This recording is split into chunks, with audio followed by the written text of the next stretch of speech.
I get to meet a lot of people through different things, and I was actually asked to do a reality TV show called Blood, Sweat and Gears. I got to meet a guy called Sash Ninovic, who turned up there with this pretty amazing Ford Falcon. The car's known around circles, but it was the first time I'd been introduced to it, and Sash.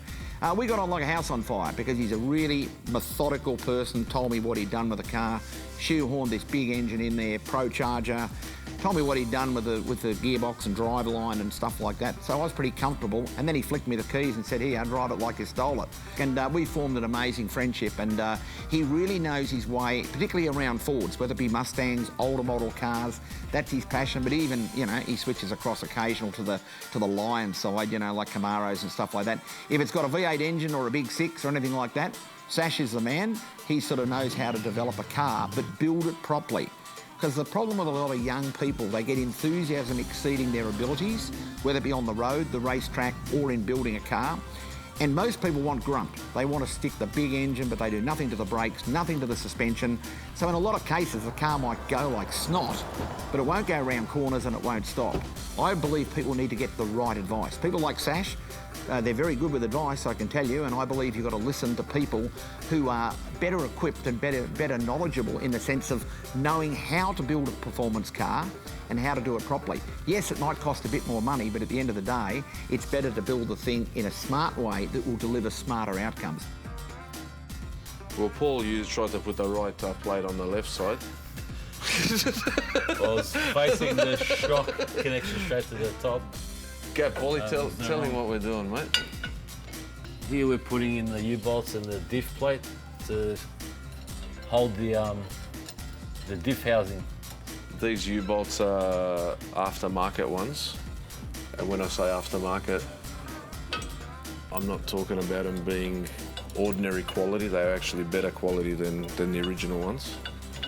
So that's why we're using them in this situation, because there's a lot of power being transferred through the rear end here. So they actually need to hold it all nice and snug. What we've also done here, we've eliminated, originally there's a rubber mounting under the diff housing and under that bottom plate in between here. Now what that does in a high power situation, the diff tries to rotate under power, and with those rubbers there, it allows it to rotate a lot, and you end up bending these plates on this bracket under here. So that's a strengthened up bracket. We've eliminated the rubber. We've drilled the right size hole and put a thick plate on this one here. So that's all sandwiched together snug now, and it won't go anywhere. The whole way. This breather tube here is longer than a standard one. The reason being it's unique to a GTHO, because you run underneath this junction box up here, there's also a spacer. Now the reason for the spacer is because on a GTHO, as we mentioned, it runs a rear sway bar, and there will be a U-bolt going through here. Okay, this is the U-bolt that's going to be holding the sway bar to the diff housing. It goes there like that. And as you can see, it's so close to this junction box, and had we have not raised that out of the way, that would foul against there. The diff, it's a custom-made housing, nodular centre, a true track hemisphere, 31 spline billet axles. It's all the stuff that can handle probably up to 1,000 horsepower. I've got the sway bar. The bar? Yeah. This here will complete the sway bar. As you saw, we've bolted the sway bar to the diff housing, but if we don't bolt the other end of it to the car, well, it's not really going to do anything. So this is back to this original GTHO arrangement here. We're just going to bolt that through there, and that will be attached. The diff will be attached to the chassis. As the chassis tries to roll, the diff goes with it, or vice versa.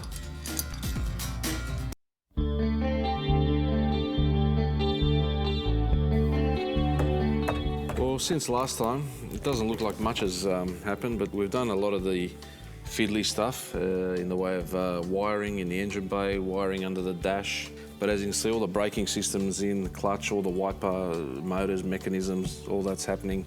If you don't know, this is a dual vacuum booster, which is a phase 3 specific item. And we've also gone ahead and put all the factory decals in the engine bay, the warning labels, the brake fluid label, the do not open radiator cap label over there. We've finished off in the front, basically all the suspension. Last time it was incomplete. Now all the stub axles are on, brake discs, calipers, drag link, tie rod ends, caster rods, all of that. Got these splash trays in, windows are in, dash pads in, roof lining's in, all the sunroof rails are in, dynamat is in, wiring's been run through to the back of the car, rear window, Venetian blind, parcel tray, speakers, speaker covers, rear seat insulation, rear seat belts. Dash fascia has also been restored and installed. All the gauges have been recalibrated, the wiring on the dash, it's all plugged in, all the lights are working, illuminating gauges are working. The original floor shift has been reconditioned, that's in there with all the new insulation and rubber boot on top. Here you can see the original shifter that we're using in this car. These are the linkages that are hanging through the floor. This sponge here is the original sponge style gasket that was installed with the hump that houses the actual shifter mechanism. All the little plugs for the scuff plates are screwed down to. Interior light switches are all in the boot. The original style masonite's there. The main reason for those is to level out the boot space. Normally there's a great big cavity down there, so they were basically put in. It was all just a nice flat area. This is the diff center. It looks like the original old one in the red oxide colour. It's far from it. It's an aftermarket nodular carrier. It's got pro gears inside there. The gear ratio is actually the same as a Phase 3, 3.25. It's got a true track in there. We've utilised the original style locking nuts on here. We've got cap screws here holding this Daytona style pinion support in. And we've also got a brand new snubber on top as well. I'm just putting this LC sticker on the shock absorber there. That's what they came out with originally, and it's part of the comprehensive decal kit that you get for one of these cars when you're restoring it. The block we're going to be using for this engine is a dart block, Siamese bore, billet 4-bolt main caps, splayed. We've got a Scat 4340 crankshaft in there, which will handle the pace. Again, I mean, we've used those in forced induction engines that have made sort of 12, 13, 1400 horsepower. Scat H-beam rods with the upgraded rod bolts we're running. Pistons, we're going to be running the JE piston. We've got a custom set made up here, JE piston rings as well. Camshaft is a solid roller, custom ground. It's one of our specs. Solid roller lifters, Crower. They're the best, we believe, for extended duty on the street, which is what the car is. It's a street car.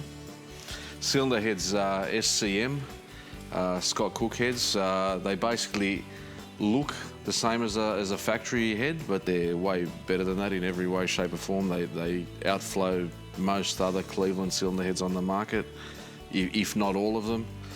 We've gone ahead and filled these up with some Isky valve springs, Ferrier Competition Plus valves, 10-degree locks, chrome moly retainers. We're going to be running some T&D rocker gear, shaft rockers on there.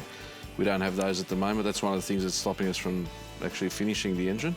We've also got something that's pretty good, Holley Ultra HP series fuel pump, which is actually 200 gallons per hour, which is plenty enough to support the engine, and it gets you away from all the fuss and noise of an electric pump. So the car will be nice and cosy to drive. You're not going to have this fuel pump noise buzzing around in the background. As you can see, the attention to detail here is second to none. I mean, it speaks for itself. It's almost going to be a shame to even use the car.